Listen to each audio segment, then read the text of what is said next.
Hasta el último suspiro lo voy a esperar. ¿Cómo va a volver? No sé, pero estoy segura de que el amor de nuestro hijo lo vamos a recuperar pronto. El viaje lo hicimos Bogotá, Madrid, Tel Aviv. 17 horas de vuelo. Por seguridad nacional, ningún pasajero puede levantarse de su silla media hora antes de aterrizar en territorio israelí. Se vive en alerta máxima. Nos prepararon a la llegada con las rutinas de las alarmas en caso de algún ataque y con la información de los refugios antiaéreos. Se siente la tensión en cada esquina y al mismo tiempo es un país bello, moderno, democrático y vibrante, pero en carne viva. Este es el dolor de algunos colombianos que nadie había visitado hasta ahora, que perdieron el 7 de octubre lo que más querían, sus hijos, sus esposos y su libertad.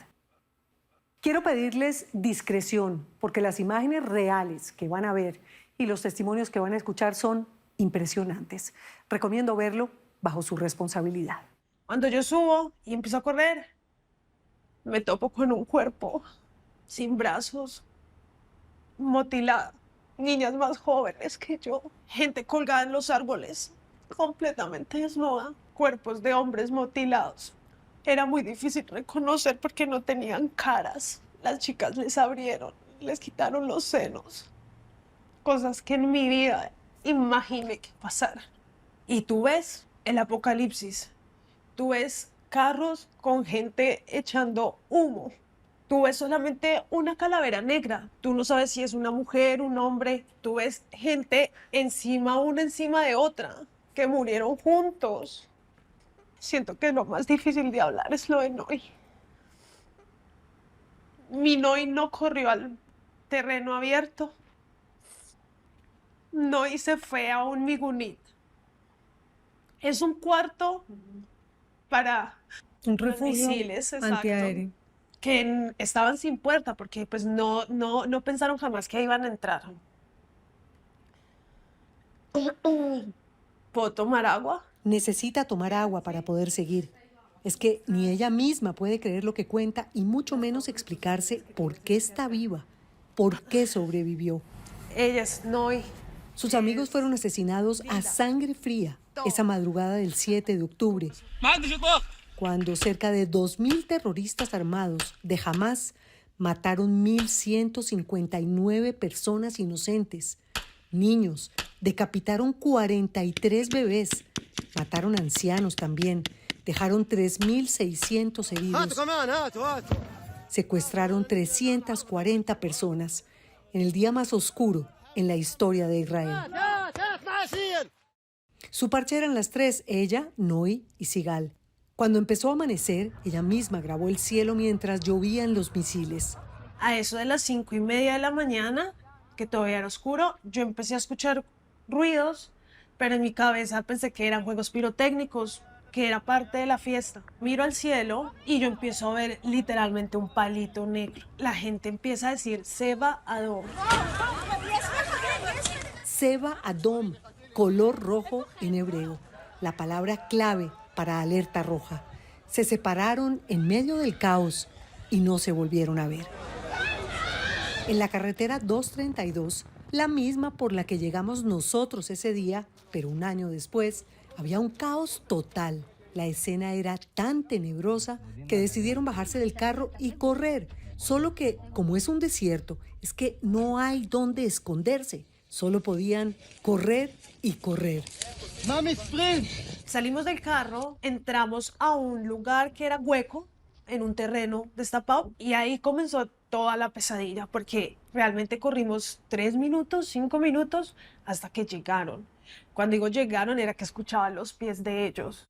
Se acurrucaron en un hueco que encontraron y aunque al principio no dimensionaron lo que estaba pasando, al pasar de los minutos es que estuvieron 5 horas allí, inmóviles, asustados.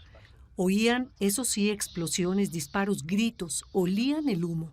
Yo sentía cómo se movía la tierra cuando corrían. Lo que no contábamos eran que eran 3.000 terroristas. Empezamos a escuchar gente que sacaban, gente que suplicó por su vida. que tú sabes que están pasando cosas sexuales y no puedes hacer nada.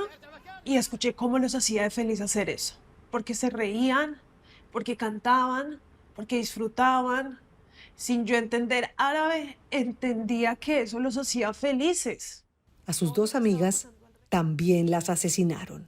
A mi amiga Siga la quemaron viva. Le prendieron fuego. Mi amiga murió dentro del migunito. Le rompieron sus piernas. Mirar aquí, este camposanto debe ser... Regresamos juntas al lugar de la fiesta y entré al mismo Migunit, en donde todavía quedan rastros del horror. Ahí mismo, entre esas 4 paredes, asesinaron a Noy. Y afuera hoy es como un camposanto. Esta fiesta se llevó mis amigas, se llevó parte de mi salud mental, de mi seguridad. O sea, este lugar se llevó muchas almas. Como tú dices, es un lugar santo. Aquí es donde tenemos un pequeño altar para Noy. Ella va reconociendo a sus amigos. Hay cientos de fotos, banderas, velitas, una instalación de amapolas rojas. Y cada uno tiene colgado un recuerdo muy particular. Es que eran papás, esposas, esposos, hijos, vidas cegadas en un instante de terror. Ella es una de mis amigas, mi Sigal. Le hice un cuadrito y también una planta. Alejandra, que nació en Bogotá, pero que vive con su esposo y su hijo, aceptó volver al sur, a esa zona conocida como el Kibutz Reim, en donde ocurrió la matanza y que hoy se ha convertido en un lugar de peregrinación. Son muchas caras conocidas. A veces me queda imposible traerle flores a todos. Solo yo sé lo que yo viví y créeme que hasta el día de hoy yo siento el miedo en mis huesos. O sea, estar en este momento acá me trae muchos recuerdos y me trae la sensación de miedo. Yo me levanto y siento que ayer hablé con mi mejor amiga. O sea, tengo su tono de voz en mi cabeza. Nosotros llegamos temprano y no había tanta gente, pero a lo largo de la mañana fueron llegando familiares, amigos, conocidos, curiosos. Se escucha un silencio impresionante y se siente el duelo hasta en el aire. Cuando habían muchos misiles, tú solo ves en el cielo explosiones. Y aunque es temeroso, no es como que lleguen personas armadas dispuestas a violarte, torturarte, matarte, ¿me entiendes? Como si se hubieran abierto las puertas del infierno. Cosas que no te caben en la cabeza. Sacarle los ojos a los niños mientras sus papás veían. Fue mutilar, fue denigrar. Así mis amigas no estén, nadie me puede quitar los recuerdos de mi corazón. De ahí nadie las va a poder sacar. Alejandra cumplió 31 años en julio. Es profesora de arte, o era, porque no ha podido recuperar ni su trabajo, ni las rutinas, ni la paz. Quedó traumatizada. Llora todos los días y extraña a sus amigas, que se habían convertido en esa familia al otro lado del mundo, a donde llegó hace 10 años buscando una vida mejor. Tratamientos psiquiátricos, psicológicos, psicoterapeutas, retiros, medicamentos, ataques de ansiedad, ataques nocturnos, pesadillas, una montaña rusa de emociones, ¿me entiendes? Porque hay días que tú te levantas y no quieres salir de la casa porque tienes pánico. Ese día, casi a un año de la masacre, caminando entre fotos, velas, banderas, recuerdos de los que murieron y de los que no han regresado, íbamos imaginando las vidas de cada uno. Son demasiados. Es un ambiente sobrecogedor y hacía un calor sofocante, seco de 32 grados. Por todo, nos costaba mucho respirar. Es muy triste venir hasta acá y casi unos kilómetros antes de ir llegando como que se cierra hasta el aire, te cuesta respirar. De pronto nos topamos con la foto de Ivonne Rubio y de Antonio Macías, los dos colombianos que murieron calcinados dentro de otro refugio aquí mismo en Nova. Se refugiaron ahí convencidos de que iban a estar a salvo. El lugar más triste del mundo. Hoy le traje unas florecitas que no son naturales, que están muertas también, como mi niña. Nos encontramos con sus familias que volvieron para honrarlos y para rezarles una plegaria. ¿Quiere que lo deje aquí solito? Acompáñame. Sí lo acompaño. Julio César Rubio es de Ibagué, es el triste papá de Ivonne. Ella tenía 26 años, su hijo Abiel tiene 5. Como todos los israelíes, había prestado el servicio militar, que es obligatorio para hombres y mujeres por igual. Estaba estudiando contaduría. Se había vuelto a enamorar de Antonio Macías, de 27 años. Él tenía una hija, Manuela. Una suerte haberse conocido, 2 colombo-israelíes ilusionados por darle otra oportunidad al amor. Y tenían planes de envejecer juntos. Él es digno de mi respeto y de mi consideración porque se portó muy bien con mi niña y aprendimos a quererlo Como un hijo. como un hijo. Julio Rubio y Gloria Vargas llegaron a la capital de Israel y a la ciudad santa más importante para las 3 religiones de Occidente, el judaísmo, el cristianismo y el islam, hace ya 32 años. Y allá, en Jerusalén, criaron a sus 3 hijos. Ivonne era la niña de sus ojos y ahora a su nieto, que se quedó huérfano de madre ese trágico 7 de octubre. A partir del 7 de octubre del año 23, que de verdad quisiera borrarlo de mi vida, borrar ese año. Con Abiel, usted y Gloria otra vez de papás. Para el niño fue traumático porque su mundo desapareció de un día para otro. Él me dice, por ejemplo, ¿por qué la mataron? ¿Ella hizo algo malo? Yo le dije, no, ella no hizo algo malo. Fue una gente mala que vino y los mató a ellos. Adolorido, como si no hubiera pasado ya casi un año. Mi niña era hermosa, para mí era una mujer muy linda. Julio recuerda a su niña, sus últimas conversaciones y hasta la despedida. Ella me llamó a las 7:15 de la mañana y me dijo, papi, estamos en guerra. Y yo le dije simplemente que corriera a refugiarse y me dijo que sí, que iba a hacer. Y me colgó y no más. Le intenté volver a llamar a la media hora y ya no respondió. Ivonne y Antonio habían dejado los niños y se fueron para el Festival Nova de Música Electrónica. Ese día el mundo para mí se terminó. Yo quisiera haber estado con ella en ese lugar. Eso se llama Migunit en hebreo, ese refugio, y haberme muerto con ella de adentro. Es increíble. Se me fue la vida ahí. Encontramos el refugio donde vivieron sus últimos momentos. Ese está sobre la misma carretera 232, en donde murieron con otras 25 personas. Está pintado por fuera con un pajarito, pero por dentro hay rastros del horror y fotos, velas y frases, palabras de amor, muchos recuerdos. Mira la foto de Ivonne. Esto está muy horrible. A lo largo de la Franja de Gaza hay más de 20 migunits. No tienen puerta. Es un espacio pequeñito diseñado para soportar 1 tonelada de explosivos, pero no estaba pensado para proteger de ataques hombre a hombre, ni de granadas como las que les lanzaron a los pies y que dejaron solo cuerpos destruidos. Destrozado. Imagínense. En la condición que quedó esto, ¿cómo habrá estado mi niña? Ellos sí se metieron dentro del migunit. Esos no tienen puerta. Y ellos aprovecharon para matarlos ya como animales. Les tiraron las granadas dentro y después los acribillaron. Y se le siente el dolor con cada palabra y a cada paso que da. A pesar de todo, o precisamente por lo que pasó, de Israel, Julio no se irá jamás. ¿Y por qué llegó a Jerusalén? Dios me trajo para acá. Así. ¿Y aquí se va a quedar? Aquí me voy a morir, sí. Ya espero en la tumba que está siguiente a la de mi niña. Esa es mi tumba. Quiero quedar al lado de mi niña.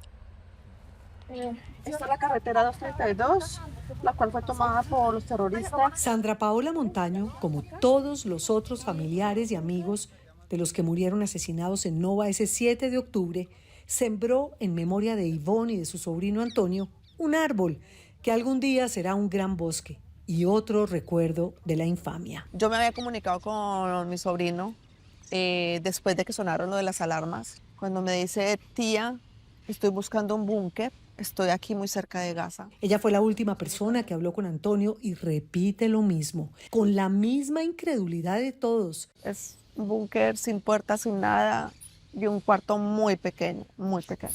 El cuerpo de Antonio lo pudieron identificar solo 5 días después del ataque. Quedó irreconocible. Esa familia está doblemente rota y los hijos y todos los demás están intentando pegar los pedazos.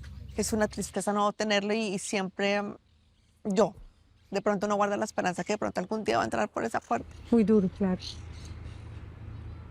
Y en muy poquito tiempo lo que ha pasado, en muy poco tiempo, todavía no hacemos como ese proceso. El de no tenerlos, perdimos a Ivonne, perdimos a Antonio, perdimos a Abiel, porque pues mal o bien viven muy lejos. Para rematar, estas 2 familias colombianas se han sentido abandonadas por la falta de solidaridad del presidente Gustavo Petro, que no se manifestó con ellos, que en cambio ha apoyado a Palestina y le ha dado la espalda a Israel. Cuando ella falleció, nosotros salimos aquí con la bandera de Colombia y todo el vecindario estuvo con nosotros. La tristeza es de que de Colombia no recibimos eso, de parte del representante de los colombianos, de 50 millones de colombianos, el presidente. El gobierno de Colombia, pues no. La verdad, el día miércoles, cuando yo me encontré con la embajadora, el día miércoles, cuando lo del entierro pues, de Ivonne, le dije que por favor me hiciera todo lo posible para que nos ayudaran. Ella me dijo que sí, que iba a averiguar, pero solamente ahí, hasta ese punto. El dolor fue más grande el saber que este hombre se congratuló con los de Hamás, sabiendo que tenía víctimas de su país que ellos habían asesinado. No nos llamó a nosotros, llamó a los verdugos. Se congratuló con los verdugos. Y eso es inaudito.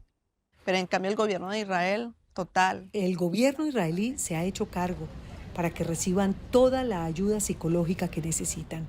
Porque es que el dolor y el trauma no es solo porque ya no están, también es por la forma tan cruel como murieron. Sus últimas horas en este mundo fueron aterradoras. Fuimos hasta la morgue en Tel Aviv, en donde recibieron los cuerpos de Ivonne, de Antonio y de los otros 1.800 cuerpos más. Nosotros estamos en el Instituto Nacional de Medicina Forense. Estamos en el límite en Tel Aviv, Julón, lo que se llama. Digamos en Tel Aviv. El médico forense, el argentino Ricardo Naumann, subdirector de la morgue de Israel, ha visto la muerte muchas veces en su vida, pero lo que vio hace un año todavía lo estremece. Hay una gran diferencia entre el avión que se cayó en tal lugar, ¿sí?, con los aviones que vuelan y que los vuelan. Uno es una tragedia y el otro es un atentado. Yo particularmente estuve en el 2004 en Tailandia, en el tsunami. O sea, he visto miles y miles de cuerpos. En el terremoto de Haití también estuve y vi muchas otras cosas. Lo que yo he visto después del 7 de octubre, acá, nunca lo vi. Nunca lo vi. Ver cómo en forma demoníaca terminaron con la vida de bebés, niños, ancianos, mujeres. Un acto satánico que no hizo diferencias de ningún tipo. Son monstruos que entraron e hicieron lo que quisieron con gente inocente. Un exterminio diabólico. Y que el mundo se cuide porque el terrorismo no conoce las fronteras. No termina en Israel. Puede pasar en cualquier parte del mundo. Todo era mi niña, para mí, todo. Se acabó mi vida. No sé cuándo va a pasar esto. Este dolor que siento, no se lo deseo a nadie, a nadie. El día de la infamia en donde cayeron Ivonne, Antonio, Noy, Sigal, y puedo seguir nombrándolos a todos, hasta los 1.159 que asesinaron durante solo 7 horas. Pero quedan los secuestrados, faltan 101, que ojalá estén vivos, así mientras tanto estén muertos en vida. Visitamos las familias rotas y recorrimos los kibutz que destrozaron los terroristas de Hamás. Las consecuencias de ese 7 de octubre las estamos viendo hoy en el mundo, con miles de muertos, en Gaza, en Líbano, en Israel. No se trata de analizar uno de los conflictos sociales y armados más difíciles de nuestro siglo, no. Se trata de comprender la tragedia de la guerra. Un recuento de lo que pasó y el evento que prendió el Medio Oriente. Existe el duelo cuando una persona muere y Dios nos dio la oportunidad del olvido. En esta situación es la incertidumbre diaria, saber si va a volver, cómo va a volver, si va a volver con vida y cuándo va a ser ese día. Rebeca Bogbot no sabe si su esposo está vivo o muerto y si algún día volverá. Después de esto no hay por qué quejarse en la vida de nada. Es volver a nacer. Emigró de Colombia a Israel en el 2016. Se enamoró de Elkana. Se casaron el 17 de octubre del 2018 y en ese país, que la recibió como si fuera el suyo, en donde ha construido una familia, también ha vivido los momentos más tristes de su vida. Esto es nuestra foto familiar, donde uno dice, esta es mi realidad. Una familia rota que lo resume todo. Elkana ausente y Rebeca con su hijo, posando para el recuerdo. Es una foto que junto con la de los otros 101 secuestrados, que todavía tiene Hamás en su poder, están por todas partes. Las esquinas, las calles, los puentes, los aeropuertos, los carros. González es su apellido de soltera. Nació en Bogotá hace 32 años. Desde el colegio en Colombia empezó a buscar respuestas existenciales y las encontró en el judaísmo. En mi niñez no supe mucho sobre religión, así que en la adolescencia llegué al judaísmo y estudié. Me preparé en Colombia. Es difícil, Sí, hay que estudiar mucho. sí, bastante. Llegué a la corte rabínica en Nueva York y en Nueva York regresé a Colombia y luego decidí venirme para Israel. Se convirtió y se sentía realizada. Creía que lo tenía todo. Nos casamos el 17 de octubre del 2018. El primer año después de la boda es el año más difícil. Yo pasé por un aborto. Tuve muchos miedos. Pero en el 2020 llegó mi niño, Reim David, y solo trajo luz. Reim David, ese niño, ya tiene 4 años y todos los días pregunta por su padre. Pero ella no tiene respuestas, no sabe qué decirle. Llevan ya 364 días y ninguna noticia. Solo espero hacer feliz a mi hijo y recibir esa llamada. Pero ella no pierde las esperanzas de que Elkana regrese con vida. Tengo que decirle todos los días a mi hijo, recordarle en dónde está su papá, que está con muchas más personas, que no está solo, que hay personas que lo tienen encerrado. Elkana y sus 2 mejores amigos, los mellizos Moshe y Micael, eran organizadores de la logística del Festival de Música Nova, un proyecto que los tenía muy ilusionados por la calidad de los artistas que se iban a presentar y por la cantidad de gente que esperaban. Esa iba a ser una noche inolvidable en el desierto. Y sí, así fue. Los organizadores se contactaron a mi esposo, a sus 2 mejores amigos, Osher y Mijael, que en paz descansen. Fueron asesinados ese día. Unos días antes fueron al lugar para afinar detalles y se tomaron esta selfie. Ellos son Osher y Mijael. Ay, Están unos días antes del el evento, es el El Nova, parqueadero. en Reim. Están felices, eso fue una semana antes. La última foto de los 3 amigos juntos. ¿Y usted planeaba ir? No, pero mi esposo me insistió muchas veces en que fuera. No quería dejar solo a mi hijo. Él me decía, bueno, come con mis papás. Yo creo que hoy en día, dentro de lo más profundo de mi corazón, de que él debe estar vivo, de que él agradece ese momento que fui terca y necia. Le dije, no voy. Las decisiones que uno toma en un momento. Por esa decisión estamos aquí las 2. Me recibió en su apartamento en una pequeña ciudad muy cerca de Jerusalén. En la puerta y por todas partes hay fotos de la familia, hasta en su camiseta. Todo está impecable, silencioso, pulcro, triste, como si nadie viviera ahí. Una casa ocupada, pero vacía. El secuestro de Elkana es una herida abierta que sangra siempre. Parece que fue ayer cuando lo escuchó por última vez. Lo llamé a las 8:06 de la mañana, él me contestó, yo no escuchaba ruido de fondo. Yo le dije, me dijo que todo estaba bien, que él estaba ayudando a gente a salir del evento. Me dijo, mi amor, déjame, yo estoy bien. Y yo le dije, no, escúchame tú a mí. Hay un ejército de Hamás en camino, usted está en peligro. Y me dijo, yo te prometo que voy a volver a la casa. Una promesa que no ha podido cumplir.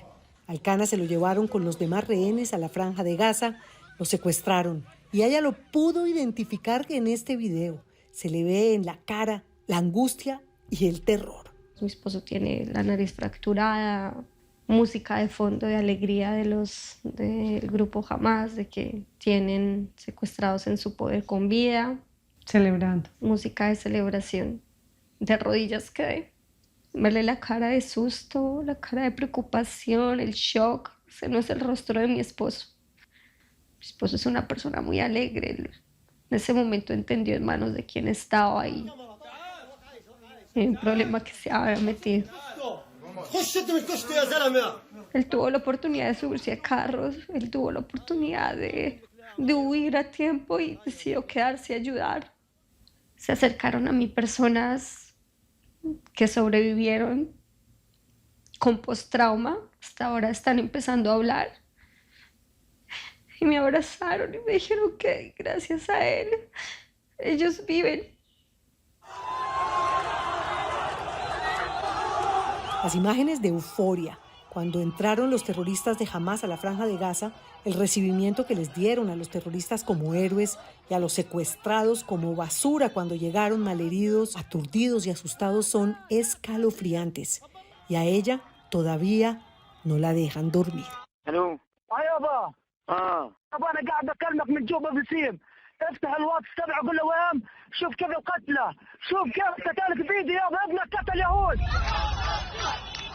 Los gritos y la algarabía atormentan a Rebeca, que reza para que el Cana y los demás regresen sanos y salvos, ojalá pronto a casa.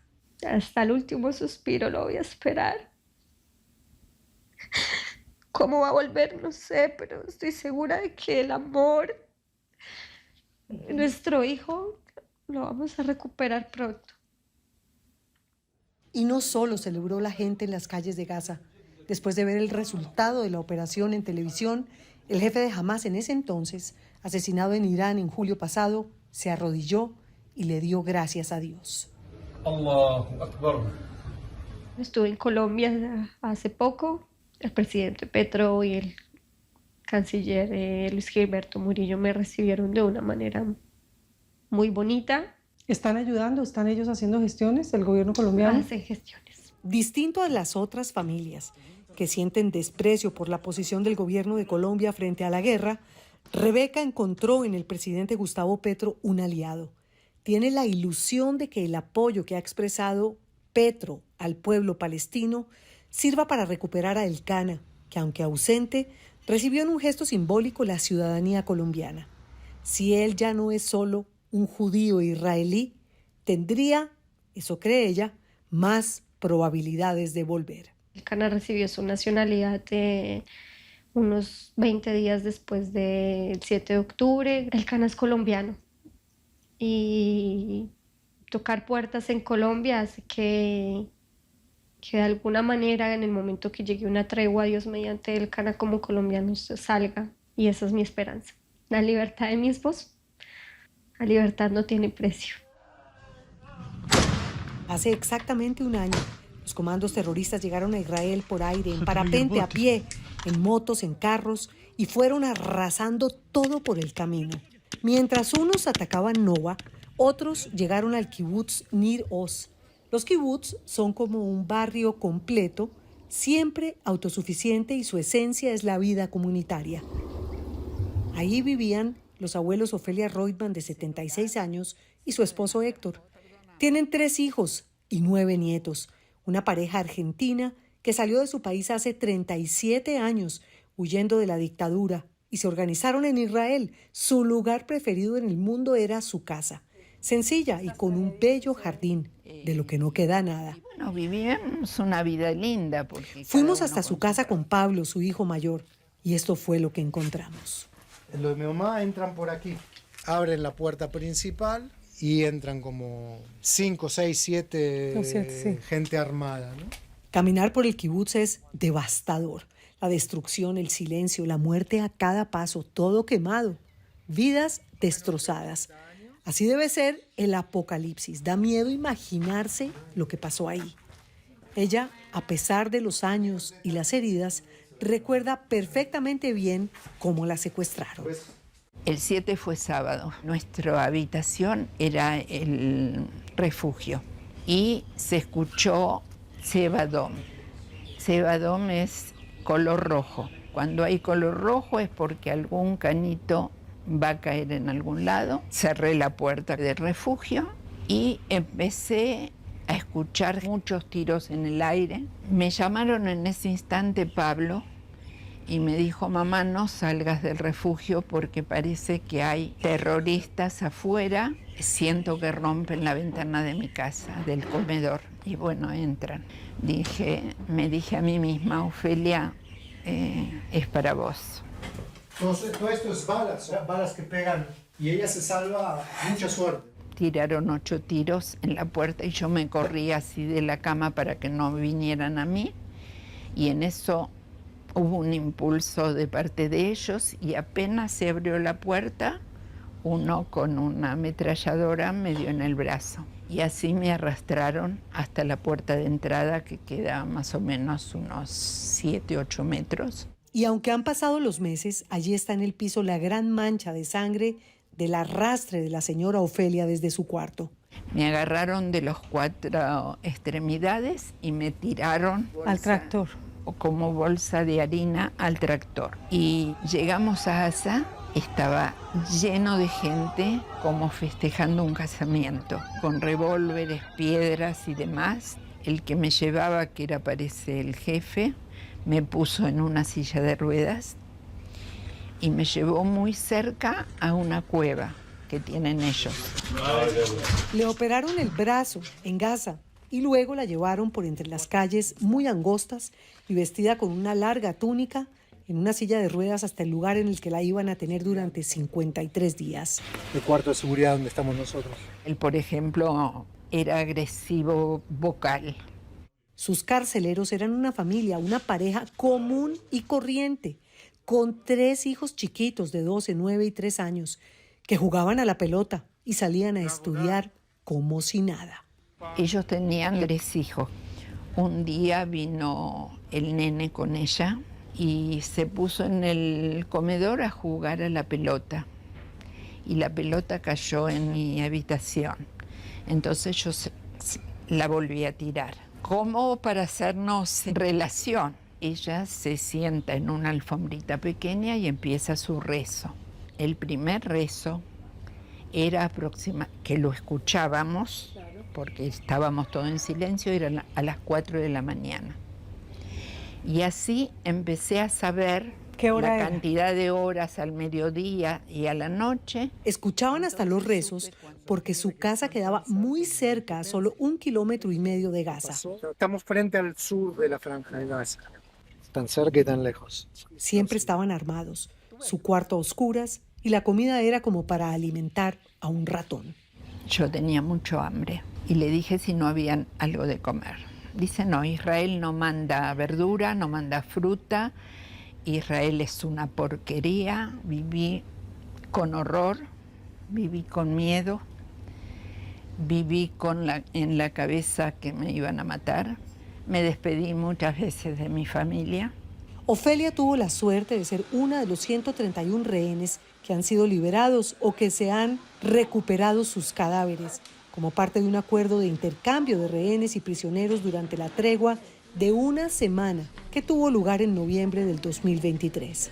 Estaban todos los médicos, todas las enfermeras recibiéndolo. Y nos dieron la bienvenida y dijeron: cada uno tiene la puerta. Acá dice Reutemann, acá dice Sagui, aquí. Y bueno, cuando abrí la puerta vi a toda mi familia. Así que fue un momento, pensé que no los iba a ver más. Y estaban los 3 hijos y Héctor. Me quedé un ratito y dije, ¿dónde están los nietos? Y dice, ya están en la puerta. Y entraron los 9 nietos. Ofelia vive en una residencia para adultos mayores en donde piensa pasar con Héctor, su esposo desde hace 63 años, el resto de sus días, ojalá en paz, porque al kibutz no van a volver jamás. Mientras caminábamos por las casas destruidas y violadas, a unas pocas cuadras de la de Ofelia, vimos las fotos de Eitan, de 37 años, y de Yair, de 45, pegadas en la puerta, o en lo que queda de la puerta de la entrada. Eitan, que es el hermano menor, Sí. estaba de visita. Se habían juntado el 6 de octubre para pasar juntos Sukkot, una de las fiestas judías, cuando abrieron las puertas del infierno. Itzik Horne, el papá, vive completamente derrumbado desde entonces. Usted se levanta por la mañana, se mira al espejo. Yo no me levanto porque no duermo, pero me miro al espejo y digo, fuerza Itzik, otro día más hay que seguir adelante. Hoy estamos en el 333. Mañana se pone su día de más. Y así lo ha hecho. Y así lo venimos haciendo desde hace 333 días, cosa que nadie imaginó, nadie. La gente que fue liberada cuentan que los captores les decían, es cosa de días y obviamente va a haber un intercambio de prisioneros. O sea, nadie entiende cómo no ocurrió. Como la principal razón de ser del Estado de Israel es tener una patria que acoja a los judíos del mundo para que puedan vivir en paz, cuando Itzik se salvó por un pelo de morir por el carrobomba que Hezbollah explotó en el AMIA, el principal centro judío en Argentina, en julio del 94, en donde quedaron 85 muertos y 300 heridos, puso tierra de por medio y se instaló en Israel, en donde está, o en donde estaba su hogar completo. Fui a tomar el subte, Un bus. tomé el de atrás. Cuando llegué a la estación donde tenía que bajar el subte, salté por los aires. ¿Qué noticias tiene usted en particular de sus 2 hijos? De mis hijos, el día que yo me enteré que se los habían secuestrado, me dijeron que en la casa no había signos de violencia. Signos de violencia que sí, que no había sangre. Niroz, este kibutz, era una comunidad pequeña, vivían 400 personas y 1 de cada 4 no está o está muerto. En su memoria y por los que no están, la mesa del gran comedor del kibutz está puesta y los buzones para el correo parecen otro recordatorio de lo que pasó. La desolación de una comunidad entera que ya no existe, que borraron del mapa en una sola mañana. La casa de Eitan es pequeñita, es un milagro que siga en pie, abusada, patas arriba. Recibimos las 2 noticias más importantes. Una es que los vieron y la otra es que no estaban heridos.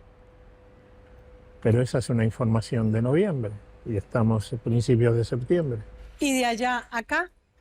Absolutamente nada. Es una sensación que no se la deseo ni al peor de mis enemigos, porque tú no sabes si tus hijos están vivos, están muertos, si dónde están, a lo mejor están tirados por ahí en la mitad del camino a Gaza. El pasado 5 de septiembre, Itzik cumplió 72 años y no tenía nada que celebrar. Es el cumpleaños más triste de mi vida, es el único cumpleaños que no tengo lo que festejar. Mi hijo Amos cumple y mi hijo Eitan en cautiverio también va a cumplir años. Estamos pensando cómo vamos a recordar. La palabra recordar me pone muy nervioso, pero cómo vamos a marcar la fecha de que ha sido su cumpleaños. Porque la vida sigue, así él a veces le cueste respirar. Está dedicado al foro de los secuestrados en donde se reúnen y organizan plantones y marchas. Por ejemplo, el 7 de septiembre salimos a marchar con otras 700.000 personas para forzar la liberación de los secuestrados y un cese al fuego. Israel está muy dividido. Muchos acusan a Netanyahu de no hacer lo suficiente. Éramos un río de gente protestando por las calles de Tel Aviv. Yo no pido por mis hijos, yo pido por todos. Ese día, Itzik no pudo salir Una insuficiencia renal lo tiene en diálisis 3 veces por semana. Estamos haciendo todos los estudios para ver si puedo ir a un trasplante o no. El problema es que 2 de los posibles donantes no están. Y te imaginas que cuando vuelvan de casa, lo último que les voy a pedir es que me donen un riñón.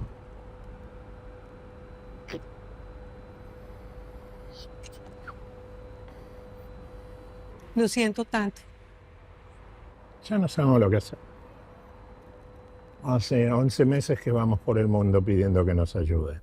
Tiene que aguantar para que regresen y para que él pueda tener más años para vivir.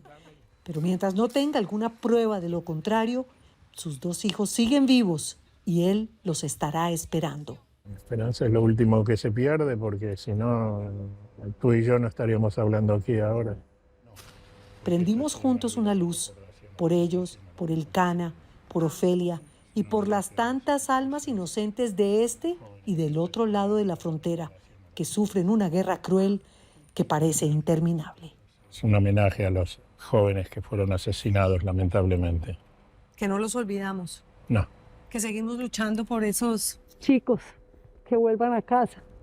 El año nuevo arrancó adolorido por las guerras que no dan tregua. Los más de 100 días de enfrentamientos en el Medio Oriente tienen dividido al mundo. En Colombia, los israelíes y los palestinos, aunque desde la distancia, siguen aterrados lo que pasa en su tierra, en un conflicto que parece no tener fin y que ha estado adobado por la crueldad de una guerrilla que tiene como misión acabar con el pueblo judío.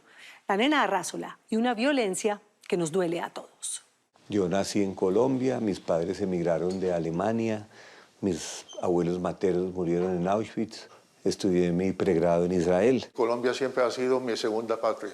¿Nació en dónde? En la ciudad de Belén, a pocos metros de donde nació nuestro Señor Jesucristo. Trabajo como guía de turistas, especialmente de peregrinos católicos y evangélicos. Un profesor, un arquitecto y un historiador e ingeniero que es guía turística actualmente son 3 hombres que no tendrían mucho en común. Sus oficios no se parecen.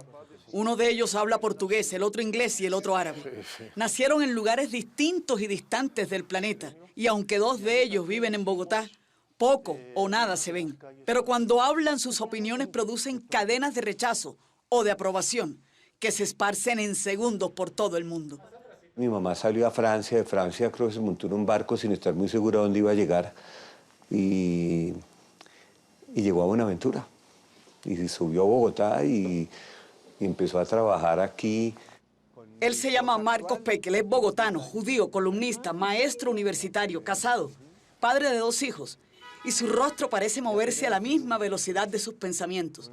Conoce la génesis de su pueblo, lo defiende y lamenta la agonía de tantos años. Y además es el actual director de la Confederación de Comunidades Judías en Colombia. Ser judío es pertenecer al pueblo judío. Y en el pueblo judío hay muchas corrientes, muchas vertientes. Somos un pueblo sin jerarquía, anárquico, pero cuando hay situaciones como las de hoy, unidos como una roca que nadie la rompe.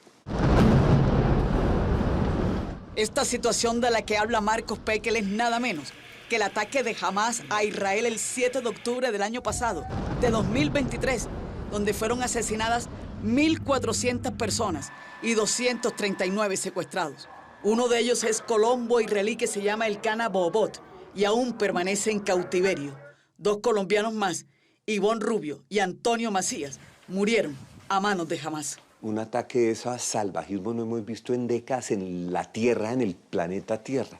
Imagínese usted que llegaron estos terroristas, cruzaron la frontera a Israel, llegaron a los kibutz, acribillaron a las familias en sus camas, en sus casas, a las mujeres las violaron, luego las quemaron. Fueron a un festival de música electrónica donde había 3.000 jóvenes, adolescentes, y los asesinaron 260, empezaron a disparar con drones y también los que estaban ahí. Imágenes como estas rápidamente alcanzaron a darle la vuelta al mundo en menos de un segundo. Y se supo, desde este primer video, que todo iba a cambiar. Este señor alto, con saco y corbata, con barba, con la banderita en la solapa, con el ceño fruncido casi siempre, y que habla un español cruzado con ese acento árabe, es Rauf al-Malki, embajador de Palestina en Colombia, y nos recibió en esta casona del barrio Teusaquillo. Estudió arquitectura en Bogotá por allá en los años 70 porque sus tíos y primos ya habían empacado maletas y estaban radicados en este país. Termina llegando todo el mundo. Llega el primero, y tal vez no porque quería venir a Colombia o a América Latina, sino para ir a Estados Unidos, por ejemplo, y el barco simplemente lo deja aquí en un puerto, que es el puerto acá, en este caso, Puerto Colombia, y le dicen, pues ya llegamos a América. El mundo, la gente pues llegaba a esa América. Y entonces cuando se dan cuenta de que, bueno, como no hablan hablaban ni inglés ni español, pues les daba igual, ¿no? Les dio tan igual que Colombia fue refugio de sirios, libaneses y judíos, huyendo de la guerra y de los campos de concentración nazi. Y así como llegó la parentela del embajador, también fueron entrando a Colombia los antepasados de Marcos Pekel y Barranquilla. Por casualidad o por coincidencia, recibió a unos y a otros. Era el puerto a donde llegaban los migrantes de comienzos y mediados del siglo XX. El continente americano abrió sus puertas y la primera comunidad judía organizada en Colombia fue la de Barranquilla, fundada en 1928. De la gran Siria, Palestina, Líbano, ¿no? Y su gran concentración pues, es en la costa, más que todo la ciudad de Barranquilla. En Colombia, según Marcos Pekel, hay 6.000 judíos que viven en Barranquilla, Bogotá, Cali y Medellín. La comunidad judía nuestra en Colombia, que está constituida por judíos los judíos ashkenazim, que emigraron de Rumania, Polonia y Alemania, muchos de esos emigrantes pues crearon empresas, las empresas son grandes, son empresas importantes, pero fueron creadas a pulso puro. El embajador palestino dice que ellos son cerca de 100.000 en Colombia, contando a quienes tienen raíces sirias y libanesas. La ministra de Medio Ambiente, también de Colombia, Susana Mohamed, también su abuelo había llegado a Colombia en 1925. Está casado y tiene una hija de 9 años. Se siente cómodo en Colombia y sigue en el celular el minuto a minuto de la confrontación en Gaza. El pueblo palestino se siente identificado con Hamás. Debe haber gente que sí se identifica con Hamás. Y debe haber gente que piensa que Hamás es el camino. ¿Por qué? Porque Israel no ha permitido que los representantes del pueblo palestino, que es el gobierno palestino, pueda desarrollar lo que son, digamos, las aspiraciones del pueblo palestino. ¿En qué sentido? En que Israel no ha permitido la creación del Estado palestino. Hamás es un partido político que tiene su brazo armado. Así de claro para ellos, y él, desde su ropaje de embajador nacido en Belén con familia viviendo en Jerusalén, la cifra de muertos del ataque de Hamás no la discute, aunque la mira con cierta prevención.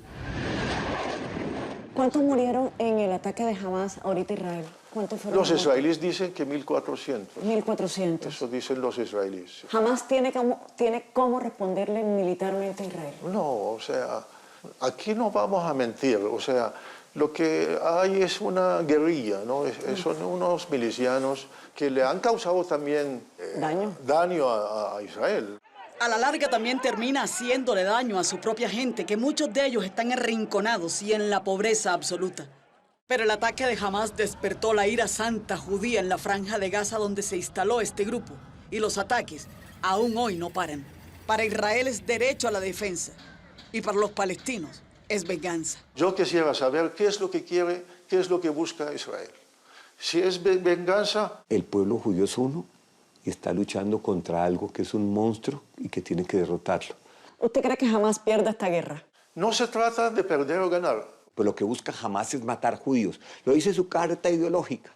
Hamás es un movimiento que tiene sus bases, sus raíces dentro del pueblo. David vive en Jerusalén, también colombiano, ingeniero, historiador, arqueólogo, y ahora hace visitas guiadas. Su padre fue sionista y se fue en 1975 para Israel, y allá se quedó. Quedé acá, me amañé, me casé, tuve hijos, me divorcié, me casé con una segunda señora colombiana, así que ya hice de este país mi tierra. Desde Tierra Santa nos conectamos. La entrevista fue a las 10:30 de la mañana, hora de Colombia. Ya estaba anocheciendo en Israel. Sí, aquí ya está oscuro. Buenas noches para ustedes y muchas gracias por haberme invitado. Aunque hayan sido muy pocas las buenas noches desde ese 7 de octubre del año pasado. La gente tenía mucho miedo. David hace el esfuerzo y se pone en modo reportero de guerra. oficio que escogió ejercer por 35 años y nos relata, al mejor estilo de un cronista, cómo es y cómo está hoy la Ciudad Santa. Tuve decenas de veces que me cayeron bombas y morteros. No es que no tenga miedo, pero yo sé controlar el miedo. Él aprendió a controlarlo, pero para la mayoría el terror es cotidiano. Es como vivir sobre un campo minado. Pero tú sales a la ciudad y la ciudad está vacía. La gente no quiere salir de la casa. Los supermercados hay poca gente, la gente no habla, la gente está callada. El miedo no se lo sacan de encima todavía. No logra sacudirse de ese 7 de octubre. Pero todo era una confusión porque no se sabía realmente qué estaba pasando. Entonces, eso, y ahí con el tiempo empiezas a entender lo que pasó y empiezas a preguntar, oye, pero ¿dónde está el ejército? ¿Cómo puede ser que estos tipos se pasaron la guerra y atracaron? ¿Dónde están nuestros tanques? ¿Dónde están nuestros helicópteros, los drones, la fuerza aérea? Más o menos después de 12 horas, tipo 7, 8 de la noche, entendiste qué es lo que pasó y entendiste también que todavía nosotros no tenemos el control de la situación. Y tú dices, toda la vida yo viví con esa sensación de que ese es un país muy bien protegido y el ejército es muy potente, y ahora me siento desnudo frente a esta situación que se me aparece de un día para otro. Y su propio hijo ha estado en la mira de los misiles y esa sola imagen es un tormento. Él vive en el 9º piso de un edificio. El otro día me mandó unas imágenes en vivo de cómo vienen los misiles de Gaza y cómo los interceptores los interceptan y caen ahí.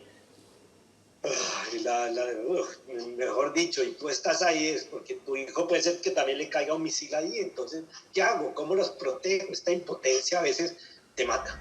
Una muerte lenta y otras son inmediatas. Es una agonía que no tiene que ver de qué lado estás. Lo importante es tratar de transmitirle a la gente el mensaje humano de lo que está pasando. Y el drama humano está a los dos lados de la frontera. Es cierto que en este momento los palestinos están llevando la peor parte. Israel lleva su historia a cuesta, sus 400 años de esclavitud en Egipto, la promesa de la tierra prometida. Nosotros, los que vivimos hoy en el siglo XXI, debemos pensar que también fuimos esclavos y fuimos liberados. Las cámaras de gas y los campos de concentración donde Hitler pretendió exterminarlos. Tenemos la tierra prometida, que aparece en nuestras escrituras con Abraham primero, cuando Dios le dice a Abraham, vete a la tierra que te mostraré, y luego con Moisés, cuando saca a los judíos de la esclavitud de Egipto y los lleva otra vez a la tierra prometida. Dios no reparte la tierra, esto es para ti y esto es para...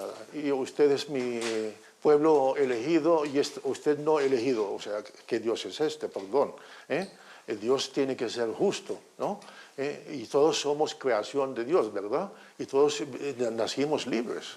No se trata solo de un mandato divino, sino de una orden terrenal cuando Naciones Unidas, en mayo de 1948, le dio el derecho a Israel a tener su propio Estado y su propia tierra. Los palestinos, por su parte, van reclamando lo de siempre, tener su propio Estado. Mira, los palestinos estamos invitando a los israelíes a sentarnos a negociar, ¿no? Son los israelíes desde el año 2014 que no han querido. Israel firmó las propuestas de Clinton de paz y Arafat, llegado el momento, no lo hizo. Dijo, no, yo no voy a aceptar que exista el Estado de Israel acá. Ya van 106 días de guerras, de misiles que van y vienen. Los resultados están aquí. Israel temeroso, Gaza asustada y el mundo en vilo. Y hasta el presidente de Colombia, Gustavo Petro, fijó su posición y jamás condenó a Hamás. Las cifras, aunque varían de lado y lado, hablan de la contundencia de este conflicto. Todavía en poder de Hamás hay 136 secuestrados israelíes. Según la Embajada de Israel en Colombia, serían 9.000 los muertos en Gaza. Pero el sistema de salud de Gaza eleva esa cifra a 24.285, mientras que el portavoz militar de Hamás habla de 24.100. No se puede decir que Hamás no es palestino. Hamás tiene 2 millones de palestinos de rehenes en Gaza. Yo lamento profundamente el sufrimiento por el que está pasando el pueblo palestino en Gaza hoy en día. No creo en las cifras de muertos que están dando los mismos de Hamás, pero lamento profundamente porque yo sé que la situación en Gaza es terrible. Esto puede llegar a convertirse en una guerra regional o incluso en una tercera guerra mundial. Estamos viendo que desde Yemen están lanzando misiles.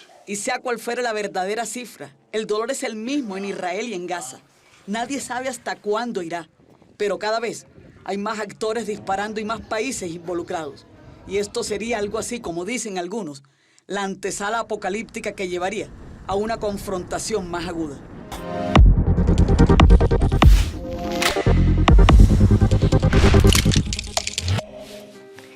Hola, esta es la silla de la directora que se mueve siempre para que usted sepa qué es lo que pasa detrás de cada una de las 3 grandes historias de cada domingo.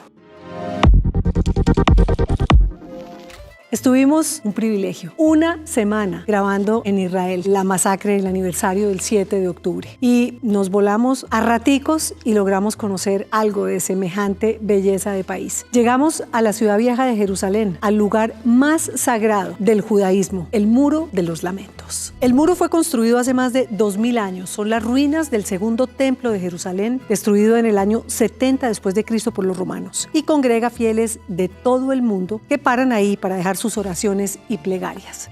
Y claro, nosotros no podíamos ser la excepción. Miguel, Silvia y yo, cada uno, pedimos por la familia y también para que termine esta guerra terrible que ha dejado muertos de lado y lado de la frontera. Adelantico del Muro de las Lamentaciones, llegamos al Santo Sepulcro. No podíamos creer. Mirábamos para un lado, para el otro, no había nadie en la entrada, la puerta desocupada. Y estábamos nosotros 3, que veníamos desde Colombia, que no conocíamos, que nunca habíamos estado en Israel. Precisamente por la guerra, la situación tan difícil que hay en ese país, pues no había turistas. Íngrimos solos, logramos entrar y estar por casi 40 minutos recorriendo la iglesia, que es hoy uno de los lugares de peregrinación más importantes para el cristianismo, allí donde enterraron a Jesucristo y donde después resucitó. Tremendo milagro.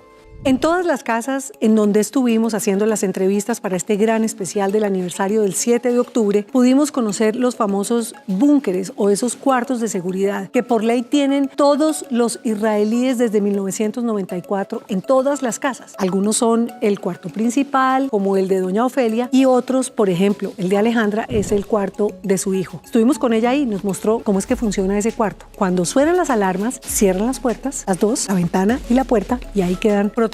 Cuando están abriendo muchos, entonces de una vez lo cerramos y este cuarto completamente es de cemento, entonces mi hijo está acá mientras tanto, cambiamos la esta y la puerta también. Si tú ves, la puerta es diferente a todas las puertas, es gruesísima. Otra de las cosas que nos pareció maravillosas de Israel, la solidaridad de la gente. Realmente es un país que se ha unido en medio de la tragedia, de la angustia, de la zozobra y la incertidumbre por la guerra después del 7 de octubre. Pero cuando digo se ha unido es que hay voluntarios para todo. Y en el foro de los secuestrados ha llegado gente desde todas partes del país para ayudar a las familias, llevan comida, se reúnen de noche, de día, se pueden quedar a dormir allí, que es como una especie de lobby en el primer piso de un edificio cualquiera en el corazón de Tel Aviv. Y hay cintas amarillas como esta que tengo aquí en mi muñeca para que regresen los secuestrados a casa. Bring them home. Por todas partes en Israel. Pero cuando les digo todas partes es que los aeropuertos, los puentes, los postes de luz, por todas partes está el país rogando de rodillas que ojalá vuelvan, regresen vivos o muertos los 101 rehenes que quedan en la franja de Gaza. Les quiero recomendar un libro que vale la pena que lo lean las personas que han tenido cualquier padecimiento de salud mental. Este testimonio pues es impresionante.